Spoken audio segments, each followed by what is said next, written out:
Hey guys, Sandy Ridge here, and yes, the title might seem like a little clickbaity title, but the truth is, yeah, I don't think I'm going to be buying American-made guitars, at least brand new ones, well, for quite a while. We'll see how it goes. Now, before I really get into the meat and potatoes of this video, I want to start off by saying that I'm not going to be talking about politics in this video. Of course, I have my opinions about what is going on in the world right now. I think everyone does have their own opinions about it, but I'm not getting into that. The reason is actually very simple. I happen to think that music is one of the few things out there that is actually meant to be unifying. There's so much division nowadays that, one, I don't want to add to it, and also it seems like an abuse of music. Maybe that sounds a little weird, maybe a little too philosophical, but that's the truth of it. You know, music is meant to bring people together. So I'm not going to talk about politics in this video. That is not my goal here. It's just the more I thought about it, quite frankly, it just doesn't make much financial sense, or frankly, in a lot of ways for me anyway, ethical sense, to continue buying American guitar brands and American-made products. Now, the first reason has to do with, the tariffs. And I'm not getting into the politics of it, but the fact of the matter is that guitar brands, ever since the tariffs have been starting to come into fruition, prices have gone up. The fact of the matter is that tariffs have started to make guitar prices almost unattainable for many, many people out there. I mean, $2,800 for an American Telecaster?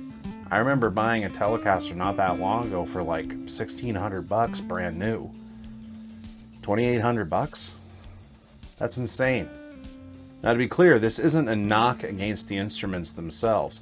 I happen to love Fender guitars. I happen to love Gibson guitars. Martins, they're fantastic. And there's nothing against the quality of a lot of these instruments.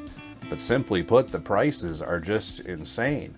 I don't know many working musicians who can afford that level of an instrument, that level that they're going to need, and frankly can't find alternatives elsewhere.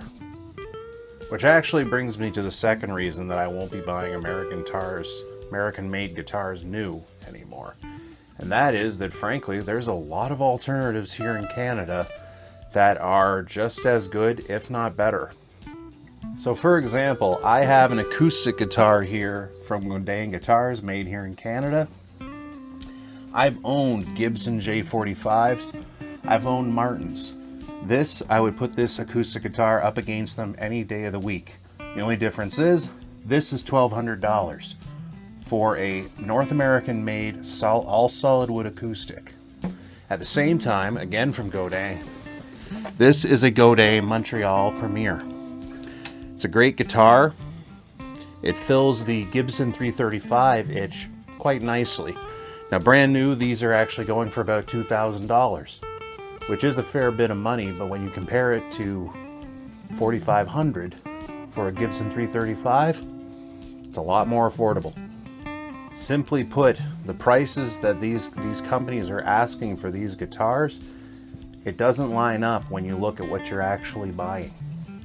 And can't do it anymore, even as a guy who runs a guitar channel.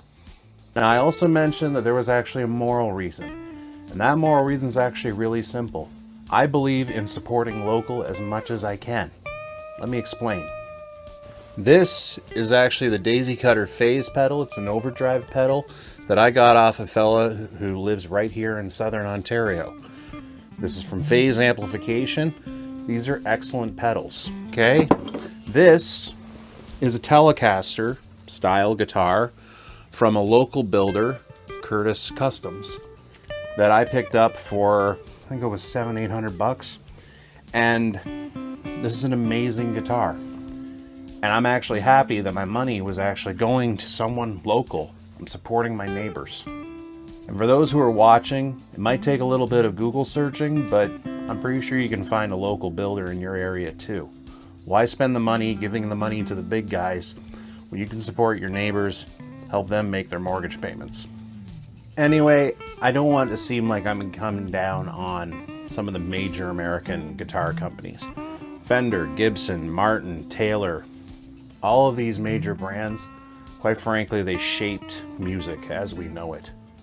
I'm sorry, it's not out of line to say that without Leo Fender, without Gibson guitars, you don't have modern music. That's not a stretch. But in today's economic reality, I don't know. I can't justify buying these products new anymore. I just can't do it. All that said, I will be trying to include some of this stuff on the channel as well.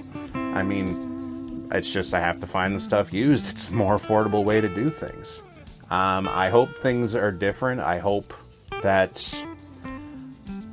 prices get back to normal. I hope people actually start charging, frankly, what these items are actually worth. And I'm not even all that mad at the major guitar companies and stuff. I mean, at the end of the day, they need to make a profit. I don't know if this is the only way they can make a profit, but raising these prices, I don't know. It just doesn't seem feasible to me.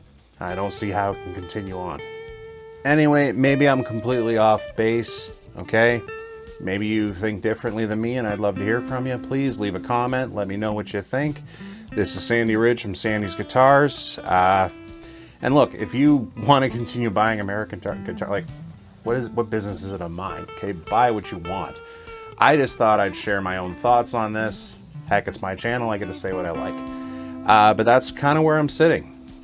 I can't really afford to buy a lot of products that are coming from the States. I can't afford to buy them brand new. All right? So anyway, leave a comment, let me know, and as usual, shameless self-promotion, okay? I'm on Instagram, I'm on Facebook, TikTok, and Twitter.